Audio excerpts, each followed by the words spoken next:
Welcome back to another series of Extreme E Off Track, the podcast in support of Extreme E, the racing series with an environmental consciousness. My name's Michael Laminato. Joining me, as you may well be familiar, is James Baldwin. Hello, mate. It's good to be back. We are back for season 2. Yes, and in person. An incredible twist. We're also joined this season by a third host. It's Freya Brolsma. Freya, hello.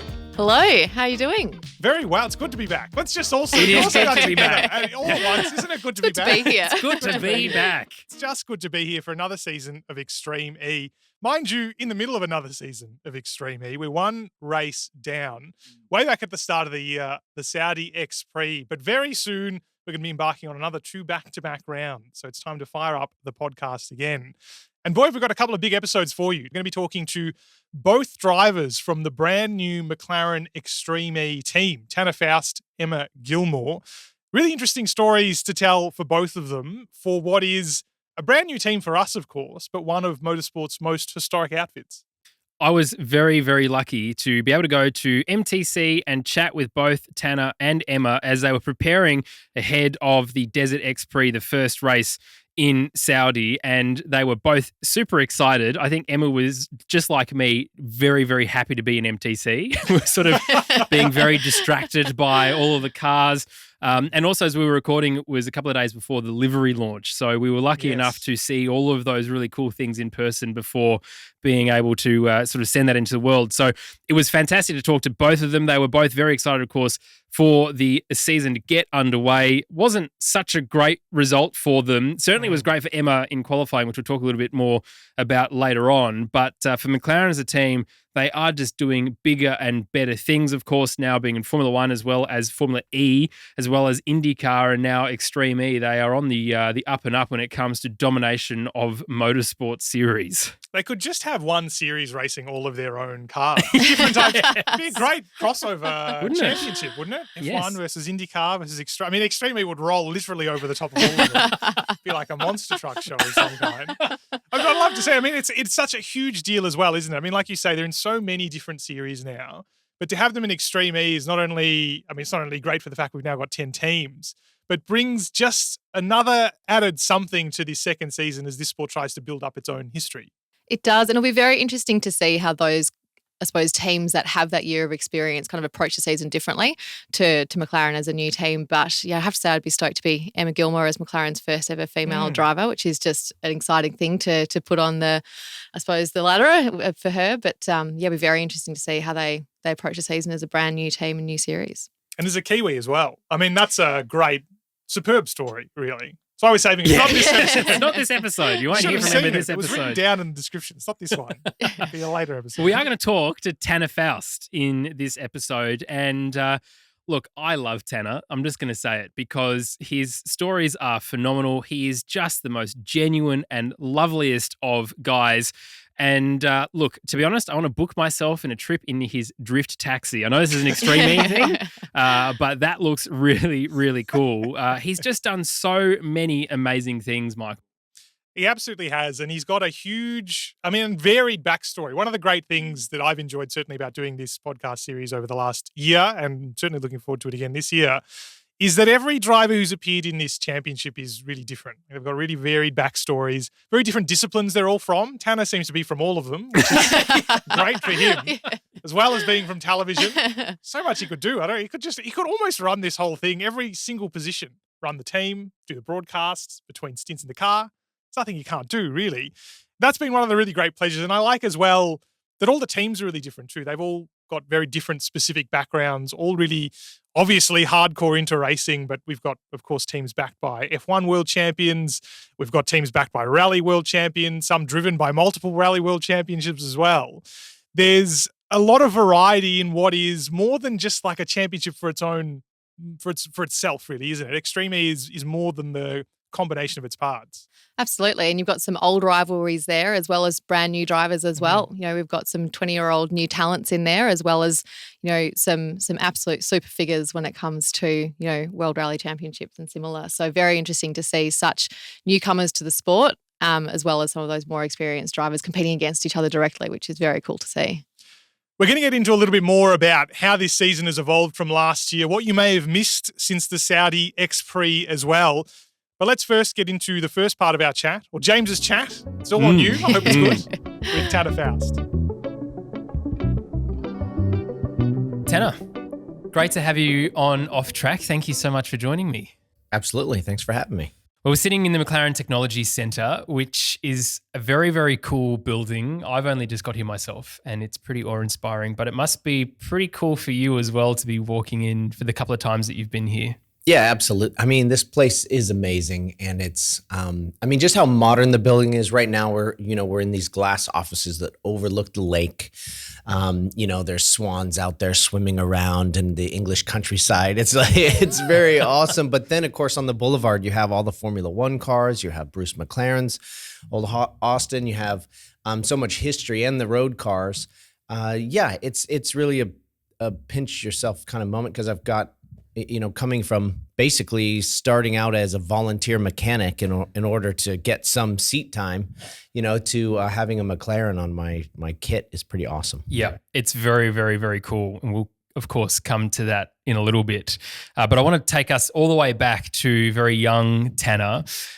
Your story is a little bit different to Emma's. You didn't have motorsport in your family at all. In fact, you were probably in the completely opposite direction and studying biology. That's who you are. You're a biologist. Yes. They're all doctors. I would have been the 8th in a row. Wow. And it was all medicine. I mean, dinner conversation was graphic at times, but it was good. And I actually, when I went to school, I actually started in engineering and skied too much. I loved skiing, and so I kind of got weeded out of the engineering program, but ended up in biology and fell in love with biology. It's a cool, evolving study, and I'm still fascinated by it. It's certainly a good series then for Extreme E for someone like you to be involved with in that side as well. But how did you get to here? I mean, biology to motorsport. You said you volunteered as a mechanic. Talk to us about that part of your journey. Yeah, I mean, I was into cars. I mean, just because my family wasn't into racing, I was for sure a car enthusiast. I remember actually the exact moment when I fell in love with cars. I was 5 years old.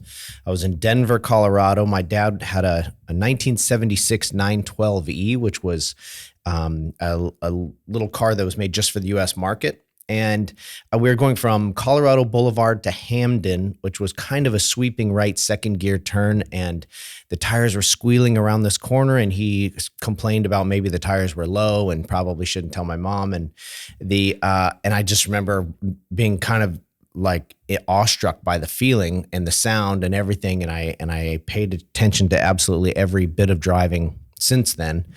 And I do have that car now, actually. It sits in the second floor of my house. Oh, yeah. Wow. Yeah. Cool. I had to save it from a pretty ugly demise to my little brother and sister. They were starting to grind gears and stuff. Ooh, yep. No good. But I went through school and somehow survived undergrad. And, with all the skiing and rock climbing, those were my passions. And I started working for an inventor while I was finishing my last year of university, and he invented amusement rides. And he was just this guy who went skydiving one time, and he thought, wow, this is the most exciting thing ever. I'm going to make a whole living just on that feeling. And so he developed like a skydiving simulator and this ride that kind of, like a vertical wind tunnel, and also something called the Sky Coaster, which was just a big swing set. And I'd never met anybody that just took what they thought was the most fun feeling or thing and then figured out how to make a living just focusing on that. So it got me thinking about what was most fun to me, and it was skiing and driving. But skiing was a little bit tricky to see a business path. So was driving.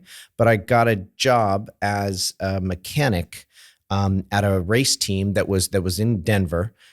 Really as a volunteer. I saw the track from an airplane, and I just drove up to it. The guy that came to kick me off the track, I worked out a deal and volunteered as really a terrible mechanic on his team.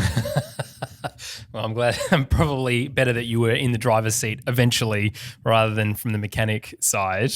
Yeah, it wasn't a great experience for him. I mean, I learned a lot. Good. Yeah. But I want to take a little bit back, though. You mentioned that we're in the English countryside, and it is a beautiful view here as well. But you had a similar view further north from here in Scotland growing up, and a mega name in the off-road and rally space in Colin McRae pops up a couple of times in previous interviews that you've done.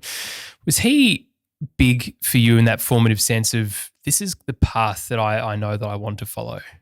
He was, Colin was very instrumental in helping me, I think being inspiring to stick with motorsport. You know, there's a transition when you try to make a living at something that is kind of turning into a passion, because there's a lot of people that share that passion that would love to make a living at it.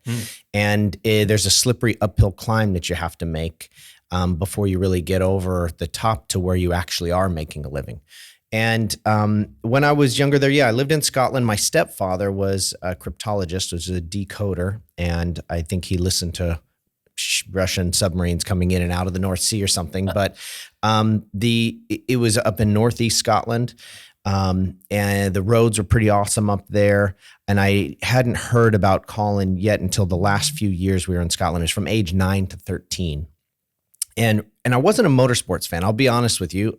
I didn't know the drivers' names. I didn't know much about the sport, had never been exposed to it. But rally racing was fascinating because you could experience what the driver was going through. If you watched Indy cars or you watched even sports cars, you couldn't really tell what they were experiencing. They just went fast around corners. But with rally racing, you could see the front tires twitching. You could see the hands like they're swatting bees in there sometimes, you know, and you could really sort of experience how visceral it was. And you could see the skill control the car in that crazy condition or attitude or whatever. And I really loved that. And I didn't realize how much of a connection that made at that age until later. When I did get my racing license and I got a job at an ice driving school, this is just after college, and fell in love with car control, fell in love with being sideways. I was there for 8 years and sideways every morning in the winters, and just, it's one of my favorite things to do still. So the stage between getting a racing license then and being at that driving school, and then of course a very awesome career that you've had, was there someone who helped, or a couple of people who have helped you along that journey? For sure. There were some great kind of club racing community guys. You know, there in any racing, I'm sure around the world, but definitely in the US, in a certain region, there are clubs and groups and people that try to help each other in some way, whether it's using their old tires or whatever. The series I was doing was called Spec Ford Racer, which I think internationally is Spec Renault Racer. They're very generic, 100 horsepower, terribly slow, but very evenly matched cars. Great training for momentum and things like that. There was a guy named Jim Christian who had a few of those, and he did a scholarship, and he did a tryout kind of a thing. And if you won his scholarship, then for a very nominal fee, you could race 10 races and then buy tires along the way. Again, it was club racing. Nobody's watching, but it was great practice, proving ground. And in the world of racing, it wasn't much money. I didn't really have much money, but I had another job besides the mechanic job, and basically everything went to pay for that. And it worked out great. I was getting a lot of advice from a guy named John Bizignano, who used to be in the Formula One ranks. I met him on a chairlift skiing at Breckenridge in Colorado, and I would always contact him and get advice. And he was really he wasn't making lots of connections at the level I was. I had no value there, but he was just inspirational in like not stopping. You know, don't just go get a regular job yet. You know, if you're still eating, just keep doing what you're doing, and try to get some track time. So it was those years in the Spec Ford. There were about 3 years in that Spec Ford where, to be honest, there was a little bit of bullshit also, because I like the PR guy next to me just having a chuckle folds in his chair. It's a podcast. This is how podcasts work, Damn right? Yeah, absolutely. that's right. Especially Australian podcast. Yeah, Australian. Come on, geez. Yeah. But in that, when I did those Spec Ford race races, I would if I qualified third, say, it was a lot of what you would call gentleman racers, I guess. A lot of guys doing it for fun. They owned businesses. They were a bit older. And if I qualified, this is before GoPros, before people could really analyze themselves on camera. So I'd offer like a driver, not a coaching service, but really I would follow them, or they could do a lead follow during one of the practice sessions. And virtually everybody needed the same advice at that point, frankly, which was brake later, accelerate earlier. But there were a lot of ways to say that. And there was, and so everybody got faster. And it was, $120 or whatever a day. And I'd get 3-4 of those guys, and that would pay for my tires. And so that really went through those 3 years. And I got a lot of seat time, essentially for neutral money, which was critical. And I think that was at the advice of John Bizignano. You've competed in a lot of different series. You've raced a lot of different cars. You've done Rally America, X Games, Rallycross, Drift, and a bunch of other stuff. Is Extreme E good for you to be able to race a car that you just haven't raced before? It seems familiar. The feeling of getting in a car for the first time and sussing it out in a couple corners is very familiar for sure. Jumping in Baja, it's kind of more like a sprint Baja. And there's a version of racing in Mexico that is kind of like that. It's called the Nora 1000. And it's essentially the Baja 1000 broken into about 10 stages, like a rally. So you can sprint much harder. You're not usually door to door, but there is passing in Baja. But anyway, I think the mentality around jumping in a new car and learning it and figuring out how much do I drive around the issues and how much do I set the car up for my driving? There's a balance there, especially when you have a teammate.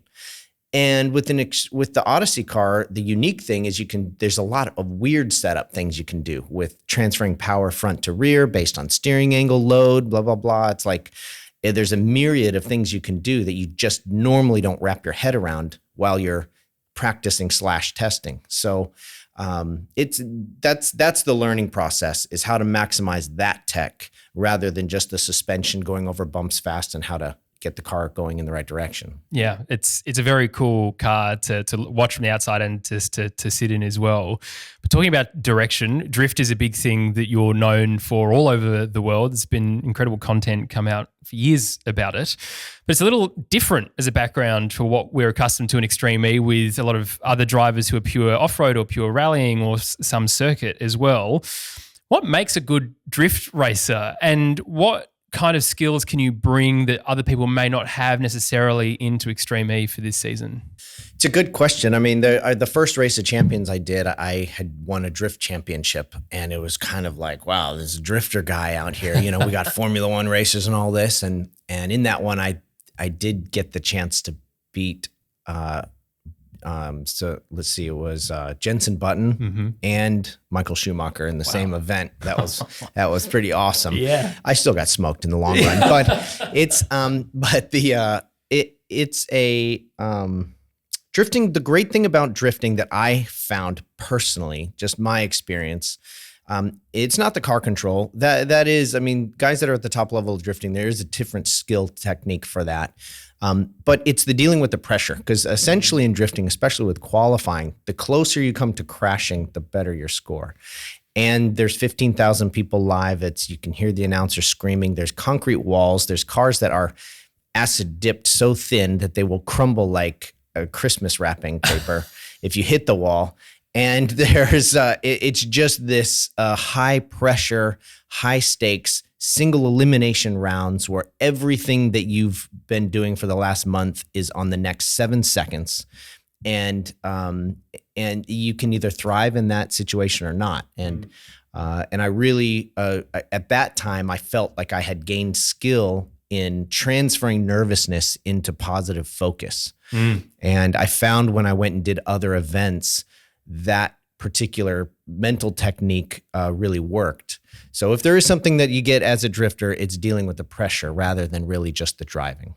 It's going to be awesome to see how you do for this season with that sort of background as well. Bit of a sidetrack now to Gymkhana, because we spoke about the lack of GoPros early on, and certainly with a friend of yours in Ken Block and someone who you've worked with significantly on this, who was probably the best known for a long time in that space for doing all these cool videos. But really, you're at the heart of the genesis of all of these awesome bits of content.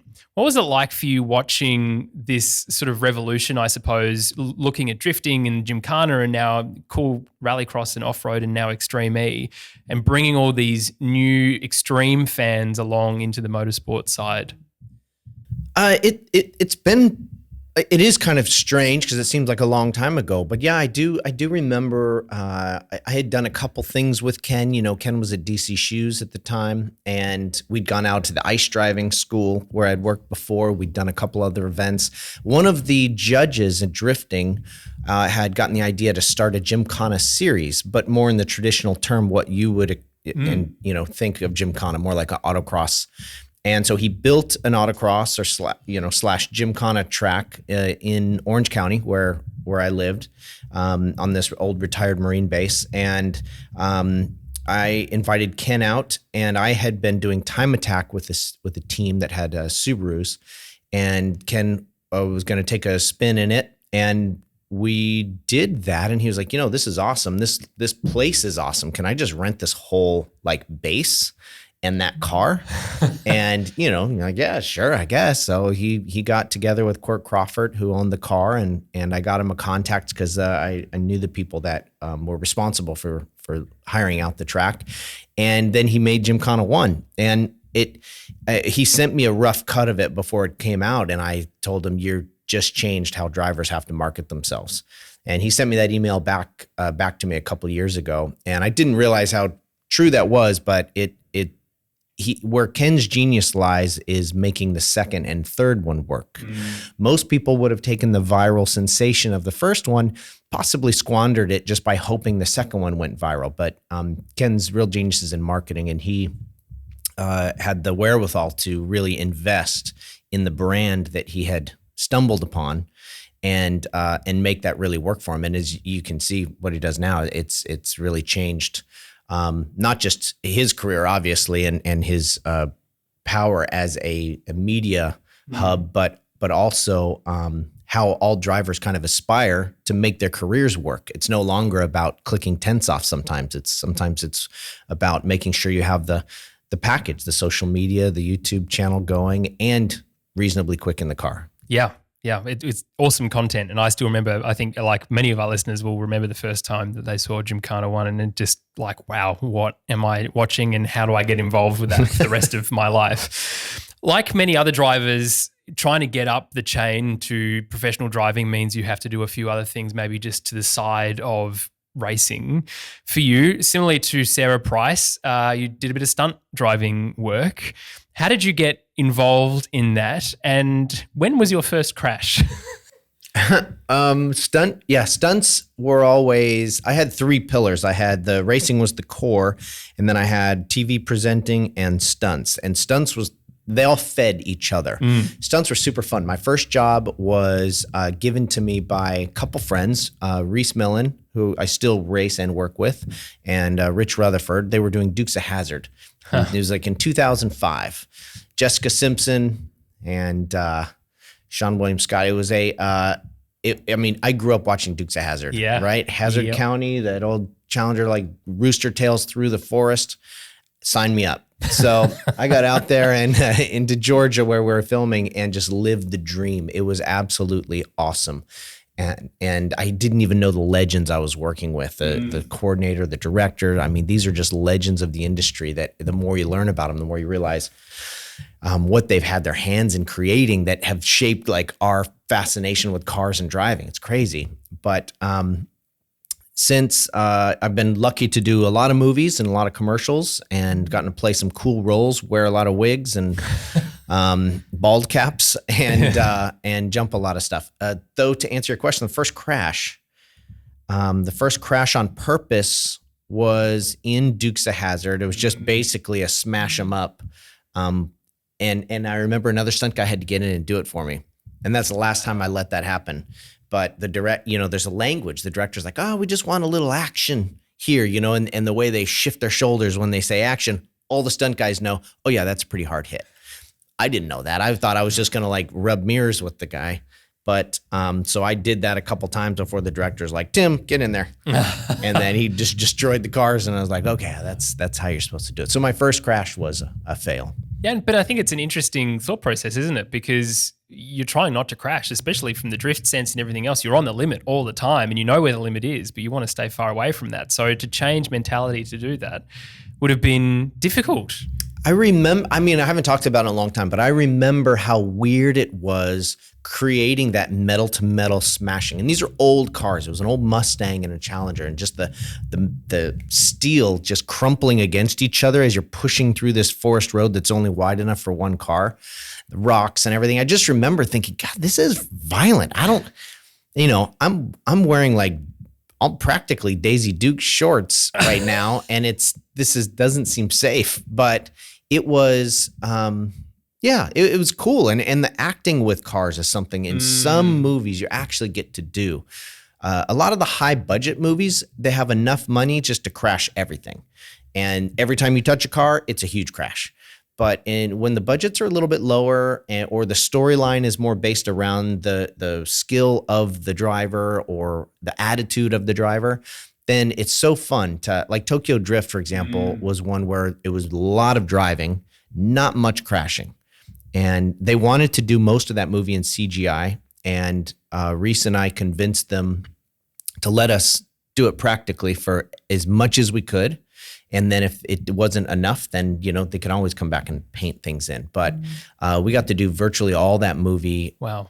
Practically. And I was in the gray Z. Yes. And so I was always supposed to be the good driver, right? That was the easy part, frankly. But Reese had to learn driving along the way, and driving safely and looking like you're out of control while drifting in a parking garage with 200 extras standing, like their knees are right next to your bumper and stuff, was really difficult. He had the harder job for sure, but it was really a fun process. It was like 60 nights of filming on that movie. Wow. It was a lot of fun. A lot of people in motorsport put the Tokyo Drift theme song over the top of their content, and you actually got to live that. So that's a very, very cool thing.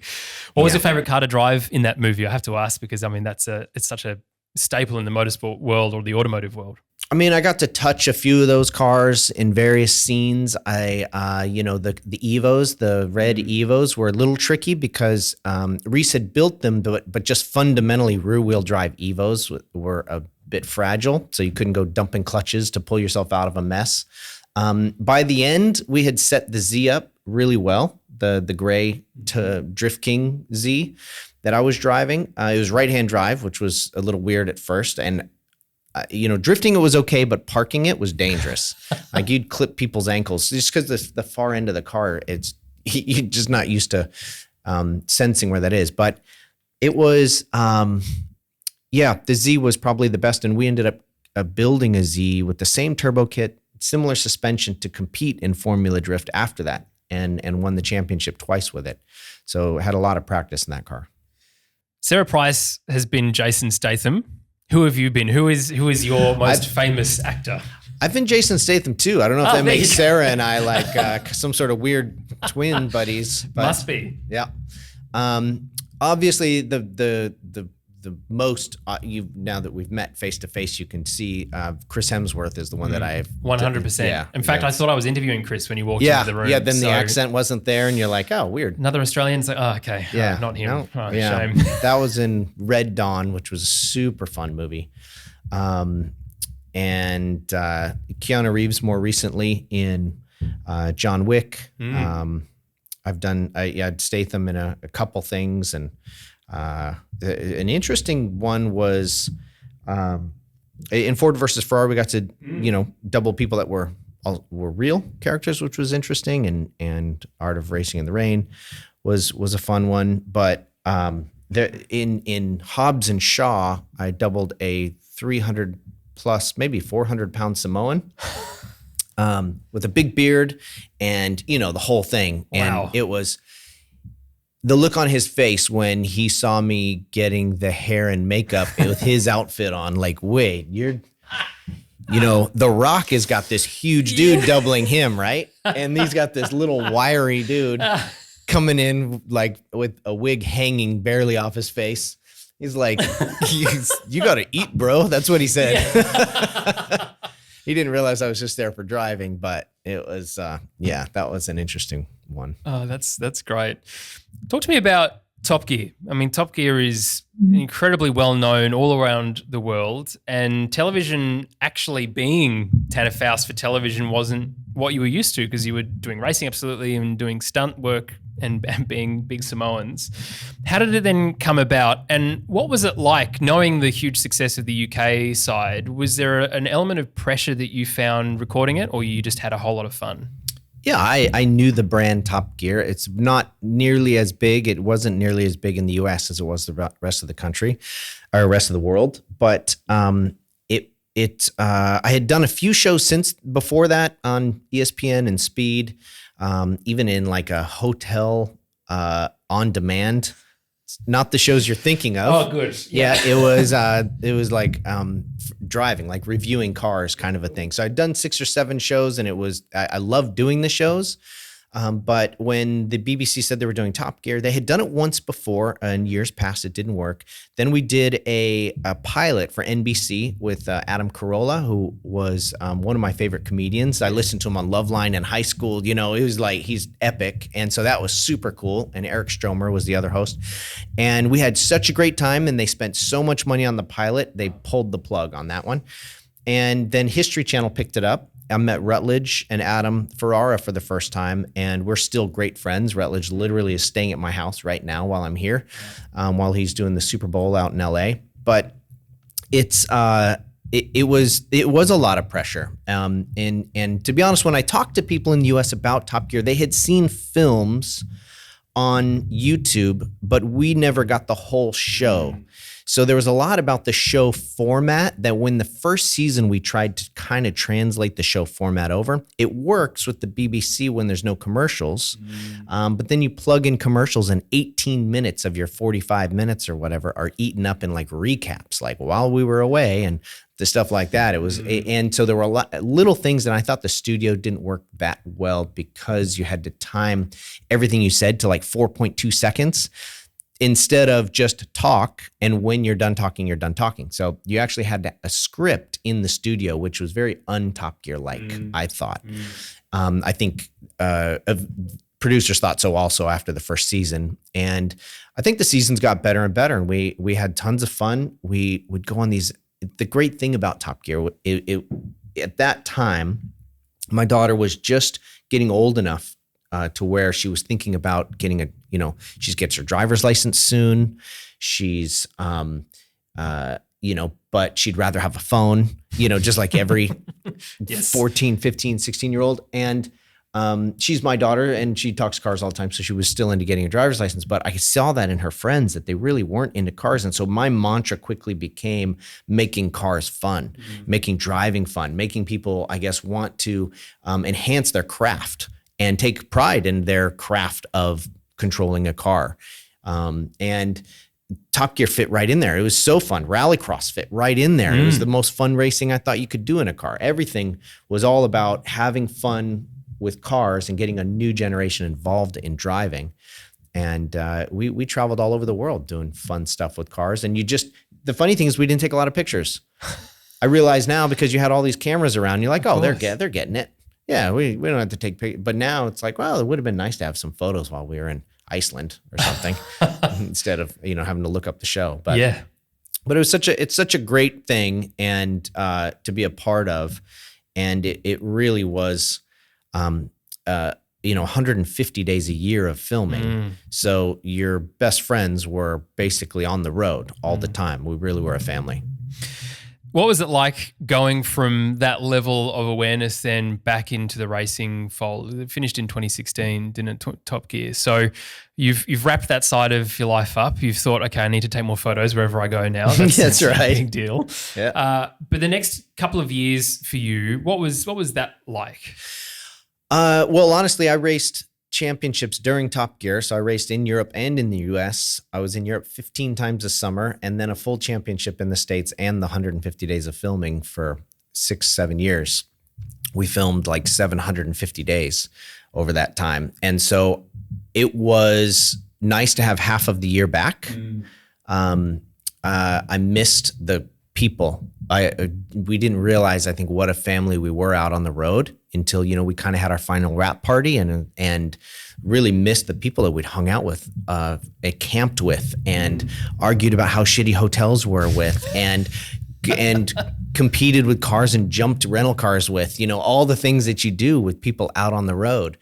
And, but the day we got back, there were some life things that I had to check off. And obviously one of them was spending more time with family as my daughter was getting older, which was great and still is. And the other thing was to get a pilot's license. And so literally the day after the last day of filming, I started my pilot's license, which the inventor that I worked for back in college had planes. And I always thought, oh, this is something I'm going to do. This is great.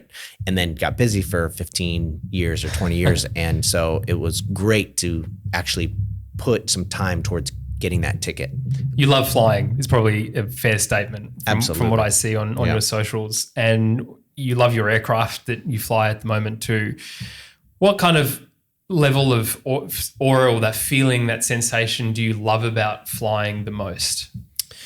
Well, I will say strangely, it's not aerobatics. I do like learning those skills and things, but it's actually the extra layer of freedom that flying is. Yes, it's a time machine, but sometimes it's not, but you still would rather fly than drive somewhere. Sometimes you're flying such a short distance, you could probably drive faster without starting up and warming up engines, all that kind of stuff.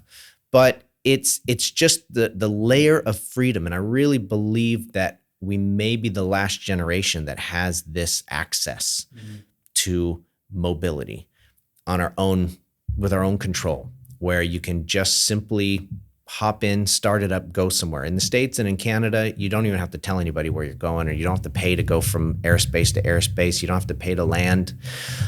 Fuel is quite reasonable, but I don't think that's going to stick around.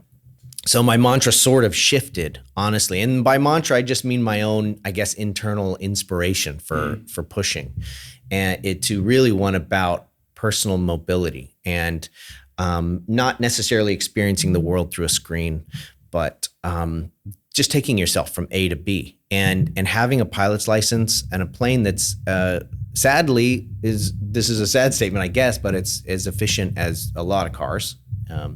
Most, in fact, but being able to take yourself places in a convenient way, in a fun way, not deal with the problems with driving, like sitting in traffic. It's such a freedom, and it's so rewarding. I can't really explain why. Yeah, I mean, it's such an awesome sensation. I love it as well. From a piloting a car point of view, though, do you think that there's anything that sort of adds value to the cockpit in the car from the cockpit in the air? For sure, the devil is in the details in both, and you know when you've missed something in an airplane. They always have the saying that if something goes wrong, you can't just pull over.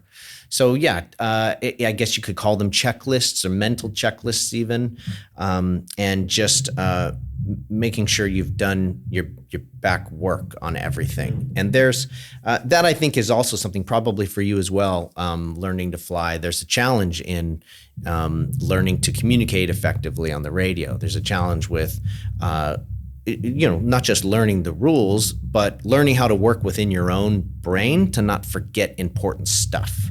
It's very easy to slip into a laziness and be content with the routine of doing it over and over again. So I think some of that applies to racing, and I think that anything where you're doing something with your body and your brain that is not your natural thing to do is always good. You have to replace instinct with proper technique, and that discipline, I think, helps you in motorsport for sure. That was part one of our chat with Tanner Foust. We'll get back to him in just a minute, his chat with James. I was enjoying it a lot. Very good. Thank you. Good work. Good to be here. Yes. Can it stand up in the second part? It's good to be back. It's good to be back, yes. Good to be back. One of several new drivers in the field, of course, is Tanner Foust. Well, he's for a whole new team. Of course he is. But we've seen a couple of hot driver swaps in the space between season 1 and season 2. Some of them really quite late as well. People really holding their cards close to their chest until, in some cases, literally the week of that first race, and a couple of emergency changes as well. Look, let's start with the reigning champions and the championship leading team. It's Rosberg X Racing. A little bit of change and a little bit of stability. Johan Kristoffersson sticks around. But this was, in fact, one of the big news stories of the relatively brief off-season. He has a new teammate. Yeah, Michaela really came out of nowhere for a lot of different people. And it was interesting chatting with some of the drivers as well, trying to get their thoughts and gauge what the reaction was sort of behind closed doors, I suppose, as to what this move was all about. But it makes a lot of sense, doesn't it? When you look at two Swedes now, both Red Bull drivers, now with Nico Rosberg, and certainly Michaela made huge leaps and gains last year, considering she hadn't come from an off-track world prior to jumping in this Extreme E car, the Odyssey 21. She really, really was doing a great job. In fact, when we were in Dorset for the Jurassic X-Prix, if you remember in the final, coming up towards the knife edge, she just took an almost massive detour into the forest and then managed to come back and lost almost no time whatsoever. So there's obviously a lot of skill there that Nico Rosberg saw to put her in the car. But as an Australian, you have to feel for Molly Taylor. It was really a big shock. And I know a lot of people, certainly with the social posts that came out from Rosberg X Racing of the shadows, that said, "Oh, we've got an announcement." I thought, well, that's a bit silly because it's going to be Molly and Johan. There's nothing here that's sort of any drama. Oh, wait, there is. Here cometh the drama. And for Molly, it would have been tough. But for her, she obviously found her way into JBXE, but it was quite a late notice for her. In fact, the weekend before, she was down in Tasmania presenting TCR Australia, preparing maybe to get on a plane, maybe not. But of course, she then ended up in JBXE alongside Kevin Hansen, really last minute, but still managed to put in a decent performance. But it's got to be hard for Molly to go from being the championship winner, Freya, to having almost no seat for such a long time. Yeah, it's just that level of uncertainty. I think when someone carries confidence into any race or racing series, that just helps you along the way when it comes to getting excited about racing again, going into, a team with which you've had experience and that type of thing. You just hit the ground running a bit more. So having that uncertainty for so long before the season actually started can't have been easy, as you said. But look, she's got a teammate there in Kevin Hansen, as you mentioned. I'm sure, they've both experienced, obviously, with both this series, but others as well. So I'm sure they're having a good time as new teammates, but it'll be very interesting to see that dynamic shift as we go through the season. It's really interesting as well because something we were talking about at the end of last season was that we had quite a few driver changes through the course of the season. Some of it was due to COVID, some of it was due to circumstance, but consistency certainly started to pay off towards the end. Now, Rosberg X Racing's made a bit of a gamble in wanting to make that change. But on the other hand, it does spread a little bit of the talent around a little bit to a certain extent.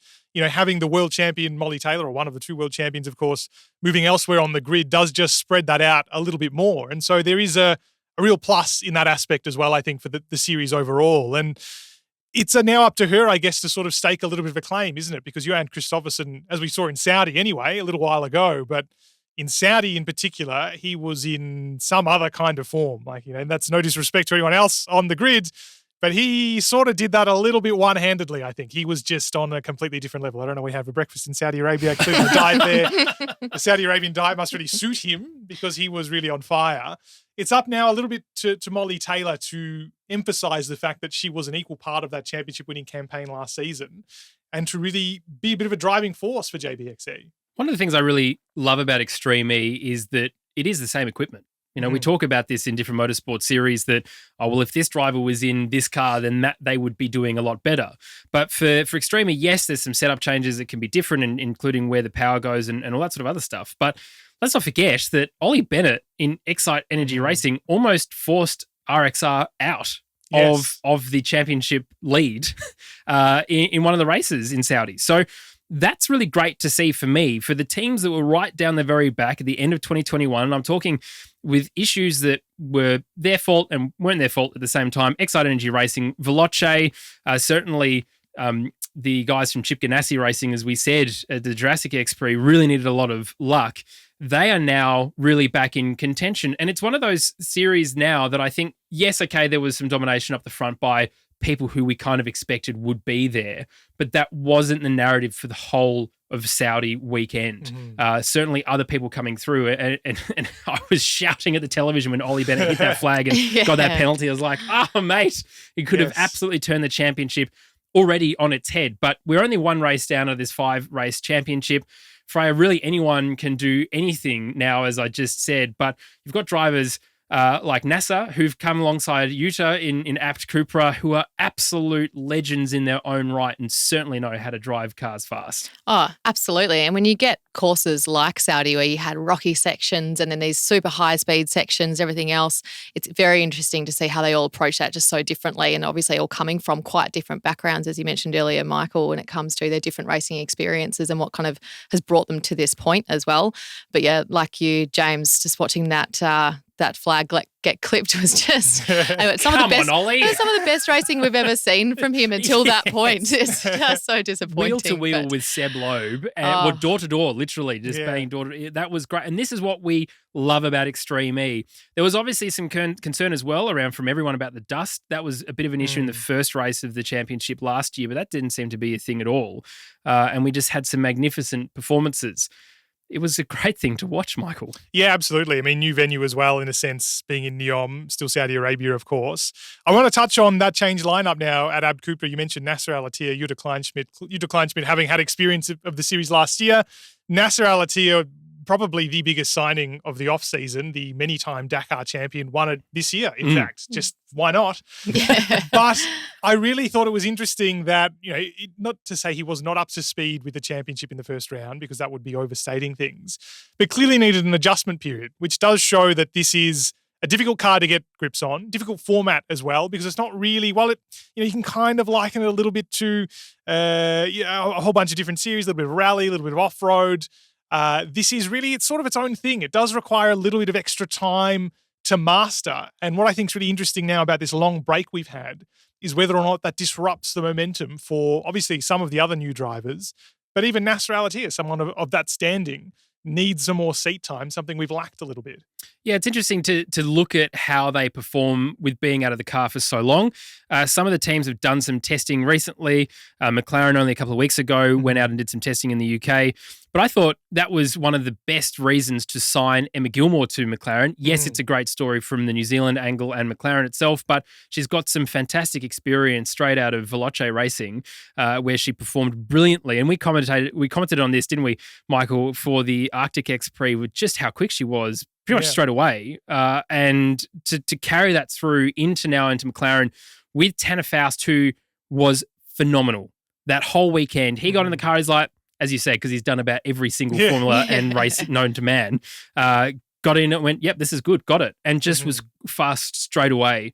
And so it was great to see McLaren towards that front, because also they're bringing new fans to the sport. And if you're listening to this podcast because of McLaren, well, thank you. It's great for you to be here, because we love talking about Extreme E, and their addition to the sport is absolutely fantastic. But it's all about now trying to find the best pairing possible to make it work for each other, because it's great, as you said before, that Johan probably carried it him, didn't he, for RXR. He's not going to be able to do that forever. When you've got pairings like Emma and Tanner, who are going to sort it out, you've got pairings like Chip Ganassi Racing with Sarah and Kyle Freya, who absolutely are very quick when they sort of get in sync together. And so if they're able to do that through testing over the last couple of weeks and sort it out, if Michaela hasn't been able to lift to get into that position where she's on par at least, or maybe just slightly slower than, because I don't think anyone can be faster than Johan Kristoffersen. He's just absolute machine. Not in Saudi. But this just highlights that it's a team sport, Freya. It does. And I think, as you mentioned earlier, sure, it's high similarities in terms of equipment in comparison to other categories where you see such different setups and all sorts of things with different cars. There's a lot more similarities here, but there's so much more to it than just the vehicle itself in terms of that team dynamic between the two drivers, but then also the broader team. Obviously everybody who's working on the car and supporting them both in the lead up to races, through all the issues and also the highs and lows that you experience in Extreme E, and then afterwards as well, and everything that comes with that. So I think that is something that could certainly give any one of these teams an edge, which is how well they work together as a driver pairing and as a broader team. I think it's notable as well, to switch tack a little bit here from some of the drivers that have changed, and we'll talk a little bit more about them later, to mention that 3 of the top 4 teams are actually running absolutely consistent lineups. Acciona Sainz has Carlos Sainz and Leia Sands. Team X44 is Sebastian Loeb and Cristina Gutierrez. Chip Ganassi Racing, as you mentioned, James, Sarah Price and Kyle LeDuc. McLaren is obviously a brand new team in 5th in the standings. They're clearly banking on the fact that all of that accumulated knowledge now is going to pay dividends. And it came extremely close in the final in Saudi Arabia to that being the case for Acciona Sainz, for example. But this, I think, is going to be a really interesting part, particularly of our next 2 rounds. We've got 2 rounds in a row. There's going to be a chance to really build and develop over the course of 2 rounds. But that working relationship is what's going to be really fascinating to watch, because if we talk about some of these teams in particular that are kind of off the back of other motorsport enterprises, Extreme E is not the only thing they're doing. Their focus can be elsewhere between races. Now is the time for that combined experience to really start to pay in terms of performance. And I think that's going to be something that's really going to be interesting to watch in this middle part of the campaign. In saying all that, though, and I need to give a shout out to both Tamara Molinaro, who stepped in for Clara Anderson. Firstly, Clara was a fantastic announcement for Excite Energy Racing. Absolutely stoked for her, and then immediately heartbroken for her. She contracted COVID and couldn't travel to Saudi for this race. And so Tamara Molinaro, one of the championship drivers who, Michael, we've spoken to previously on the podcast last year, she jumped in and was immediately fast. So in saying that, yes, it's important to build this driver pairing, opposite to that, you can have the championship driver jump in and absolutely smash it as well. Well, she has that experience, right? That's part of the thing. She's got a little bit of banked knowledge about how the car works, and that is proving something to overcome in this series. Like, the car is a very particular vehicle. It's not like anything else. So knowing that she could drive that was a huge win. I'm a little bit surprised, in fact, and we talked to Timo Schneider, of course, last year as well, and I know there's motivation for Extreme E to keep them on their own books because they're doing a good job setting up tracks, testing the car, all that kind of stuff. But I'm surprised they haven't played a bigger role in the driver market overall, because they've got that level of knowledge that other drivers don't have because of the role they have with the series. Well, we just don't know what goes on behind closed doors, do we? Don't. But I know Timo Schneider would absolutely like to close those doors on some of those drivers, as we've mentioned before, in the hotel before they get to the racetrack, because we know he's a great fast driver as well. Also a great guy, fantastic to chat to, but he has that knowledge. Absolutely right. But let's just hope that he can, not that I want to wish anyone any ill, but let's see if we can see him in a car at least. Of course, there's a new group entering in 2023, which we just briefly mentioned, XE Sports Group, which is an Australian-based team. Not us. That's it's not us. Yes, no. Can confirm. Tim Cahill is not part of the podcast, but there's potentially a seat for him there. We'll just see what happens. But certainly the pairings are very, very important. And it's all going to really come down to how they work to understand this car, because there's back-to-back races. There's only 2 days between race 2 and race 3. Yeah, it's going to be a really tight turnaround, something certainly not adjusted to over the course of this series, something that the series is not really particularly used to. So it is going to be a big challenge. I just want to touch on a couple of more teams before we dive back into our chat with Tanner Foust. Genesis Andretti United, another consistent lineup. One of the stronger lineups of last season, had a bit of a tough time out in Saudi Arabia, but Katie Munnings and Timmy Hansen, absolutely a duo to watch over the course of this championship campaign. JBXE, we've mentioned. Veloce Racing, though, is understated, I think. They had a really rough time in Saudi Arabia. They've got Lance Wooldridge, who, of course, was substituting in the Jurassic X Prix, but also Christine GZ, one of the big driver changes as well over the course of the season, was with Excite Energy, was snapped up by Veloce because she was clearly performing at a pretty high level last season. Had to be substituted, though, due to injury in the Saudi X Prix, which was part of the reason it was such a rough round for them. But Veloce was one of the teams last year that you felt like was just waiting to get off the ground, never could quite string it together. This was an unfortunate start for them, but looking at them at the bottom of the championship standings, I don't think that's where they're going to end up this season. And a shout out to Hedda too, who came in to replace GZ for that race. Unfortunately, what happened, there was a power steering issue with Lance. So when she ended up getting in the car, that she just had no opportunity to be competitive whatsoever. But a great really a pairing, but also having that reserve driver and header there to be able to perform would have been great to see her performance there as well. But yeah, GZ was flying, wasn't she? I mean, we know, and if you listen to this podcast and you've seen the episode, listen to our previous episode with GZ, it's probably our most listened to podcast episode. She absolutely is an inspiration, but she knows how to drive very, very fast. And certainly she was setting some very, very good sector times before the crash. It's unfortunate now. I did catch up with her a couple of weeks ago for, this is just a slight plug because the new documentary series for Extreme E, and it's very good. I've seen 2 of the episodes out of the 5, and it is very, very good. More often than not, when motorsports try to copy someone else's kind of stuff that doesn't really work very well, but this one worked exceptionally well. I was very glad about that. So make sure you stay tuned to watch that wherever you are in the world. But she was at that launch and sort of talking to her about her rehabilitation. It's very interesting because I think the surgeon said to her, it's going to take 5 months. She was like, well, cool. At this point, I've got 2 months or a month and a half really to the next race. So she's really worked on this program to get herself back into shape to make sure she's ready to be working with Lance. Because considering they didn't have time to, they were in 2 different teams in the last race for the last year, to come into that together, they had a bit of training and testing in Dubai, I believe, before they went to Saudi, and they were really quick. Really, really quick. And it's one of those things you say, yeah, okay, they're down the bottom of the ladder, but that's not indicative of the pace that they've got for this year. Yeah. Yeah, not at all. As you said, Michael, I don't think they're going to stay down the bottom there. And I think GZ will be one of those people who will be glad to have had such a break between the 2 races, allowing for that rehab to do its work and to have a bit of extra time up her sleeve and recover properly before she gets back in the car.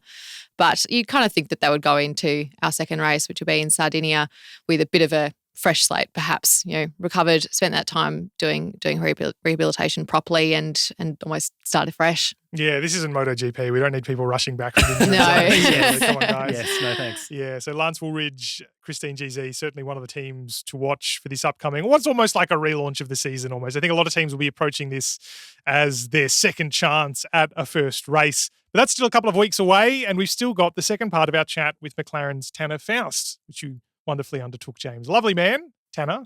Also you. Thank you. happy to be put into the same category as Tanner Foust as lovely man, to be honest. Yeah, seriously, a great chat.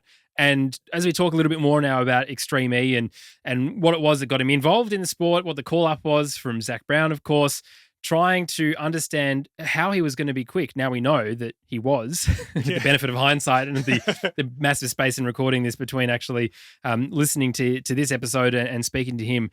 But it was so great to see, and we'll listen to this part now, but so great to see him actually on track and be able to deliver.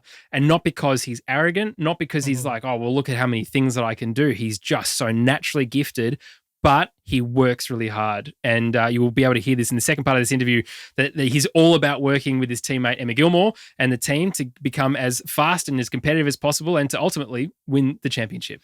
The second part of our chat with Tanner Foust. Let's take a listen. Let's talk about Extreme E now. This is the Extreme E podcast, probably a good idea. Sure. Traditionally, and you are from the world of loud, fabulous to watch motorsports where it's a big show. And Extreme E at its core really isn't about that. It is probably the furthest, in fact, when it comes to motorsport. I mean, even Formula One copped flack for changing the power unit to turbo hybrid and the noise changing in that. For Extreme E, there is only the travel noise of the suspension or dampers or the car itself. What was that like for you, going from this absolutely amazing world of that petrol-driven internal combustion to what is effectively trying to convince the audience that you're traditionally holding to watch and be more aware of climate change and the awareness of sustainability and this diversity element as well?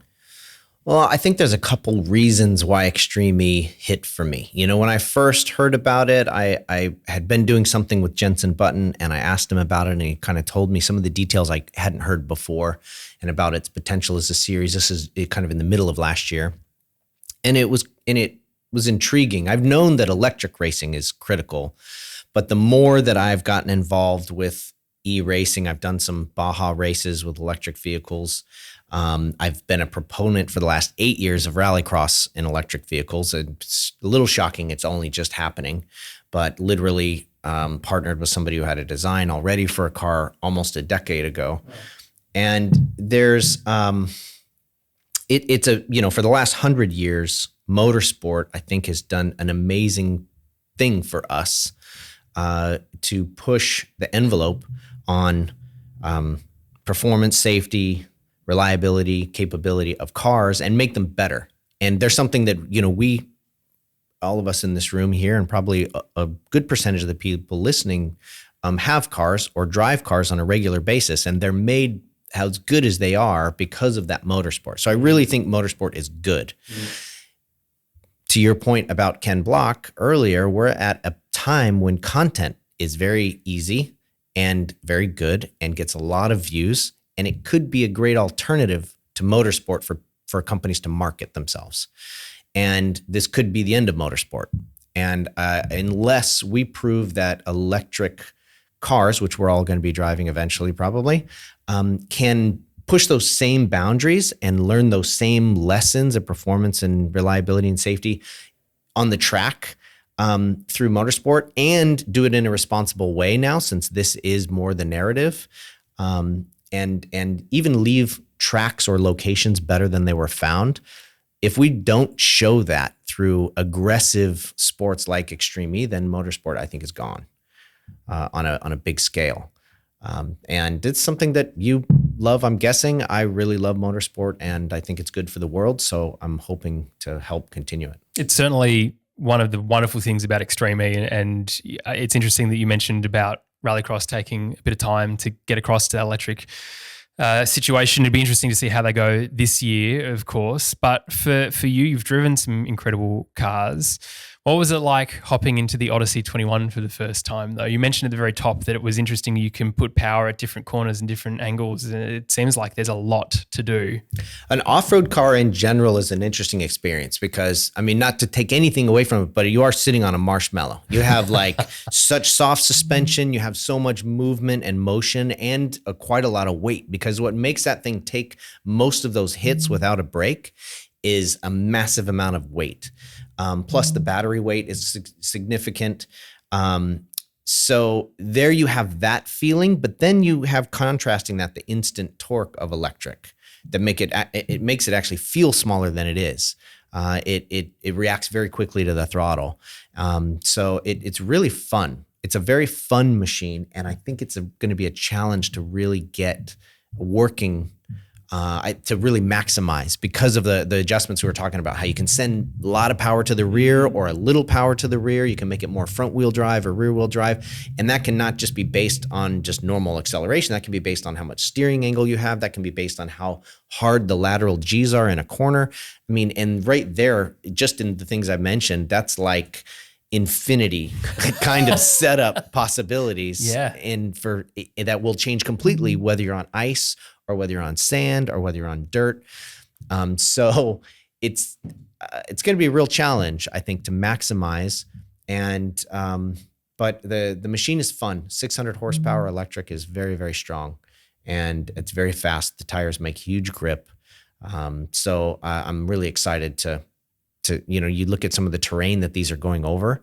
It's not friendly terrain. It's not made to be driven on. And they're going fast as hell. So they're very capable. Yeah, it is impressive to watch, especially for last season. This season is going to be equally as impressive. You said at the very top of the podcast that having McLaren on clothing is so cool, and for you, it probably never felt like it was going to be in reach, because circuit racing is not similar to drift or rallycross or stunt work, really. But how did the call up come from Zach? Zach, I literally just like that. He just called. Hello. I think he said, I raced for Michael Andretti for quite a number of years in Rallycross, and Zach and Michael have a relationship. And so I think they had spoken, and he asked if I'd be interested in doing it. And it was like, of course, I probably literally was watching F1 on Netflix while he called, probably had some, McLaren socks on or something. And it was like, well, I'll think about it. No, no, it wasn't. It was a no-brainer, but it was really exciting, not just to hear that not to be involved, but just to hear that McLaren was getting involved. It's really a cool thing. So yeah, that was an interesting phone call. And to be fair, and I don't really talk about it much, but I tried to give circuit racing a run. That's what the Spec Ford racing thing was. And this team also had Formula Mazdas. I drove those Formula Mazdas quite a lot as a mechanic and tried to get my time. I thought I could be a little bit competitive, but was realistic about it. But the whole idea of getting into road racing with essentially no money was just not possible. And so it was about going down the path less traveled, which was rally racing at the time. But to come full circle and to be sitting here with these Formula One cars and GT cars lined up beneath our feet in this cool location, this building, it's really an honor for sure. When you're talking to other people now about being a McLaren driver and others who are interested in getting involved in motorsport, almost it doesn't matter what stage of life, especially from a rally and an off-road point of view, you don't have to be in a kart at 4 months old. You can, take your time and become a biologist if you want to, or study medicine before you start transitioning to that. What kind of advice do you give to people who ask you those kind of questions? I think my answer to that has evolved a little bit, but it's got the same base structure over the years. And first of all, I think it's the best time ever for somebody looking to follow their passion for a living, because of the content you can create, the value you can create. So my advice is always find what you can do that's valuable to a team, besides driving. So if you're a great photographer, great. Then that's your in. If you like editing videos, you like creating content, great. Whatever it is that you can provide value in a marketing sense or team logistics sense or whatever that's not driving, that's the value that you need to start with, because you need to be good at two things. You can't just be good at one thing and come from scratch. Having a pile of money counts as one thing you're good at. So if you don't have that, then you need to be good at two other things. And I don't know what it was for me. I think possibly it was learning was one of my skill sets. And so I always make sure that people understand if I think they're serious, that they're not there to learn to, they're there learning the whole time. I'm still learning. Obviously, I'm a new series all the time. So I love learning. That's what the flying thing's about. But, and then for me was doing interviews for drifting. That's how I got involved in TV, was the same producer that produced the Drift show, which was hosted by Olivia Munn, by the way, back then. A lot of people don't know that. They were doing their own show, and they wanted a driver to host their show. And they're like, oh, you seem to put a sentence together in the interviews well, so why don't you want to try hosting? And so that was sort of my other thing that I could do, and had some experience. But now is the best time for anybody to hopefully not just get into TikToks and doing social media for the sake of making money. Hopefully they use the platform they have to tell their story in order to get into something they're really passionate about. And what an amazing time to be growing up. 2022 season for Extreme E, you're alongside Emma Gilmore, of course, and you've done a bit of work in December and you've had some time ahead of the season. How well do you think you guys are going to go? What's the relationship like between you two? Because having 50% responsibility for how you go in a race is a part of it. You could absolutely smash out of the park and the other person drop the ball. So this teamwork element surely is the most important thing. Well, you've spoken to Emma, so you know that she's just difficult. Just a classic New Zealander. Just a classic. As an Australian, take that. No, Emma is amazing. I'm so happy to be paired up with Emma. She's wickedly fast. She's as honest and straightforward and transparent a person as I think you could find, which is great. Just to not just be a teammate with, but to travel around the world with. And so I think it's a great pairing. I really look forward to it. Plus, she has experience in the series, which has been frankly invaluable. With the limited amount of testing time you get, just the conversations about the track she's driven on is just as valuable as the miles at this point. But yeah, so I'm really, really happy. I'm so glad that Zach was able to lock her down and that she was interested in doing it. I know it's a long way for you to travel. It's certainly a long way for her to travel also. I hear New Zealand and Australia right next to each other. You know, yes. I'm just kidding. Same place, yep. I love hearing that, I bet, yeah. Yeah, but it's so great. It's great to be able to be here to speak to both of you. I wish you all the best, Tanner. Thank you so much for joining me on the podcast. It's been an absolute pleasure. Thank you.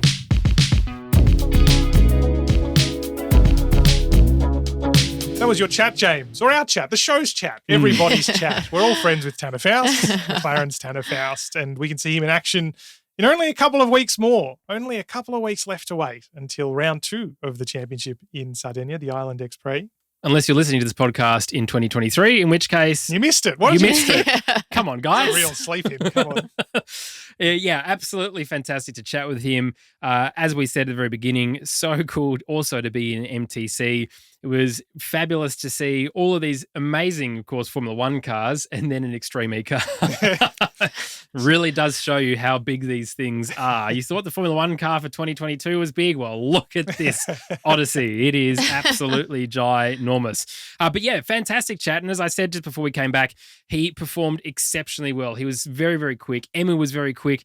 We're going to chat with her in the next episode, but she was absolutely outstanding. Did a massive overtake of 2 cars in one corner through qualifying. And again, it's just showing that teamwork attitude that both of these guys have come in and gone, right, well, we're here as a team to get this championship. Let's just get it, Freya. Yeah, they do seem to have a great dynamic. And I think in one of her interviews afterwards, she actually mentioned that Tanner was in her ear encouraging her throughout that race. And that's exactly what you want to hear about teammates, especially new teammates. And like you said, they were both absolutely flying over in Saudi Arabia. So can't wait to see what they can do for the rest of the season. That teammate aspect is really interesting as well, because not all the drivers have come from sports where they are teammates. A lot of them do come from individual sports, and that is just an additional element in how you approach this racing. But a couple of weeks left until the Island X Prix in Sardinia, Italy. It's the 6th and 7th of July. And then if you think it's going to be a long break, you're wrong, because the next one is 9th and 10th of July. Barely have time to catch up after that. Catch your breath. 2 races in a row in Sardinia. It was one of the more interesting venues last season, in fact. The difficulty of the terrain was a real challenge for the drivers and the cars. It'll be a little bit different this season, of course, the whole new year. The cars have been updated a little bit. Certainly, they were still very early in their life cycle last season, but this should be a really, I think, really quite a stern return to racing action for Extreme E. One of the things that we found last year in the service park was that everyone was just so friendly. Everyone was so happy to be there, and the greater cause of Extreme E, really focusing on the sustainability element, of course, and the diversity element was really prevalent. But last year's Island X Prix was the first and really the only time that we saw any on-track drama where team bosses were like, hey, this is no good at all.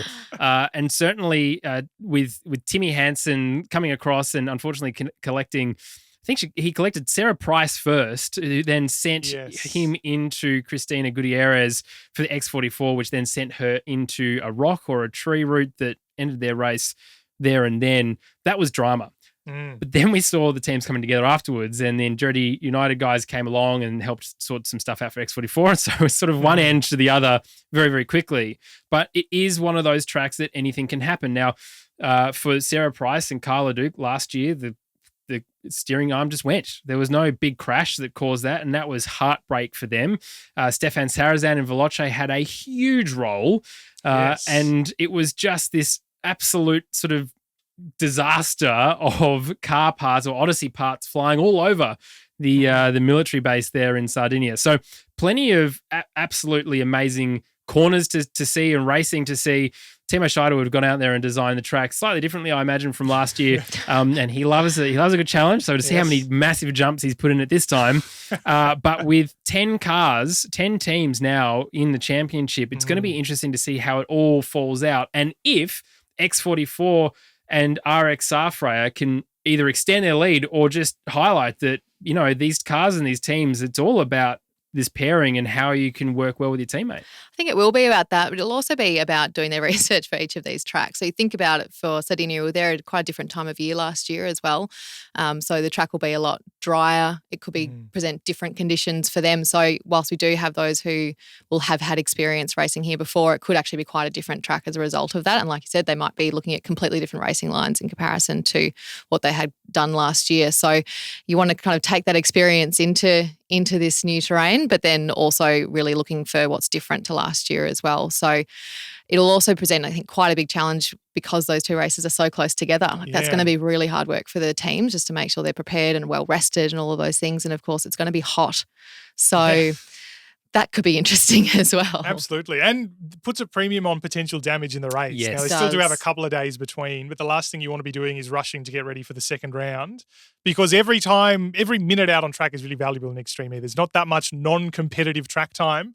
So if you're not ready for that first session, could be really costly. So there's a little bit of extra jeopardy there. We then take a little bit of a break before heading down to Chile in September, 24th and 25th for the Copa X Prix, and then the championship season ends on the 26th and 27th of November in Uruguay. So a little bit of a calendar change since I think we all last caught up in Saudi Arabia.